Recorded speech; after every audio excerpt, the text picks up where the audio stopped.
Hello viewers, আসসালামু আলাইকুম। আপনারা কেমন আছেন? আশা করি ভালোই আছেন। 1 মিনিট ট্রিক্স চ্যানেলে আপনাকে স্বাগতম। আজকের পর্বে থাকছে ইফ ফাংশনের ব্যবহার, অর্থাৎ নেস্টেড ইফ। আপনারা ইফের মধ্যে ইফ অর্থাৎ একাধিক ইফ ফাংশন কিভাবে ব্যবহার করবেন এই পর্বে আপনারা শিখতে পারবেন। এটি একটি প্র্যাকটিক্যাল প্রজেক্ট। আশা করি ভিডিও শেষ পর্যন্ত আপনারা মনোযোগ সহকারে দেখবেন। আসুন কথা না বাড়িয়ে চলে যাচ্ছি স্ক্রিনে। এই ভিডিও দেখে আপনারা যদি উপকৃত হন, আপনারা অবশ্যই আমার চ্যানেলটি সাবস্ক্রাইব করবেন। এর পাশাপাশি বেল আইকনে ক্লিক করে রাখবেন, যাতে পরবর্তী ভিডিওর নোটিফিকেশন সবার আগে আপনার কাছে পৌঁছে যায়।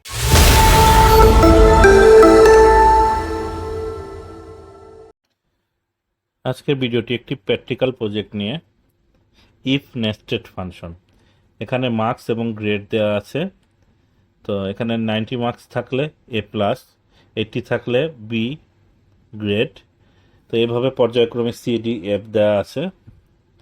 এখানে ডান পাশে স্টুডেন্ট নেম এবং মার্কস দেওয়া আছে আপনার রেজাল্ট। আপনাকে একটা একটা করে রেজাল্ট বের করতে হলে অনেক সময় লাগবে। তো এই ধরনের কেসের ক্ষেত্রে আমরা কি করব? নেস্টেড ইফ ফাংশন ব্যবহার করব। আসুন আমরা শুরু করি। ইকুয়াল সাইন প্রেস করে ইফ ফাংশনটি অ্যাক্টিভেট করব। লজিক্যাল টেস্ট, এখানে লজিক্যাল টেস্টটি মার্কস সিলেক্ট করব। মার্কস অর্থাৎ 93 যদি গ্রেটার দেন আর ইকুয়াল এখানে 90 হয়, তাহলে আমাকে রেজাল্ট দিবে এ প্লাস। ইনভার্টেড কমার ভেতরে আমি এ প্লাস লিখব। তো আমরা এন্টার বাটনে প্রেস করলে প্রথমটা রেজাল্ট সঠিক দেখাচ্ছে। এখন যদি এখানে একটি ফাংশন দিয়েছি, তো ইফের মধ্যে আমরা আরও একটি ইফ ফাংশন অ্যাড করব। এইটুক অংশ কপি করে নেব এবং সর্বশেষ ব্র্যাকেটটি মুছে দিয়ে কমা প্রেস করব। তারপর আবার ফাংশনটি পুনরায় পেস্ট করে দেব। এখন দ্বিতীয় রেঞ্জ আছে আমার 80। যদি সেটা 80 বা তার বেশি হয়, তাহলে রেজাল্ট দিবে বি গ্রেড। তারপর কমা দিয়ে পুনরায় আবার পেস্ট করব ফাংশনটি। তৃতীয় গ্রেড হচ্ছে 70।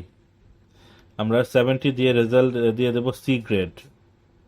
আবার কমা দিয়ে পুনরায় আবার কপি করা বা ফর্মুলাটি পেস্ট করব। এখানে রেজাল্ট দিবে 60 এবং গ্রেড হচ্ছে ডি গ্রেড।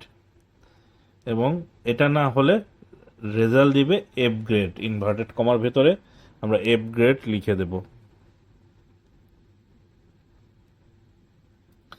তো ইনভার্টেড কমার ভিতরে এফ গ্রেড লিখে আমরা এখানে ইফ ফাংশন, নেস্টেড ইফ ফাংশনটি তৈরি করে ফেললাম।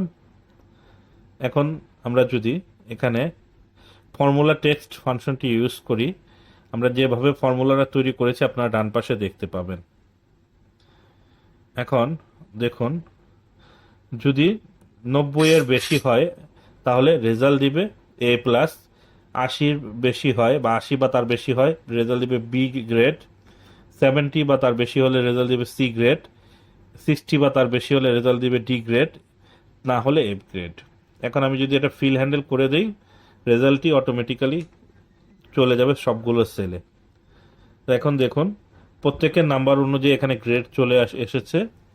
এখন আমরা যদি কোনো স্টুডেন্টের মার্কস পরিবর্তন করি, রেজাল্টটি ডাইনামিক্যালি কাজ করছে কিনা দেখে নেব। এখানে দেখুন 79 দেওয়া আছে, সি গ্রেড। আমি যদি এটাকে 60 করি বা 59 করি, এটা এফ গ্রেড, কারণ 60তে হচ্ছে পাসিং মার্ক। এখানে এফ গ্রেডটাকে 60 লিখলাম, ডি গ্রেডে চলে আসলো। আবার আমরা এখানে প্রথমটাতে দেখুন এ প্লাস আছে রেজাল্ট 90-তে। তো ফাংশনটা আপনারা ভালো করে বুঝুন, অর্থাৎ যে মার্কসটা আছে সেটা থেকে গ্রেটার দেন অর ইকুয়াল, অর্থাৎ সেটার সমান বা তার বেশি পেলেই এই কাঙ্ক্ষিত গ্রেডটি চলে আসবে।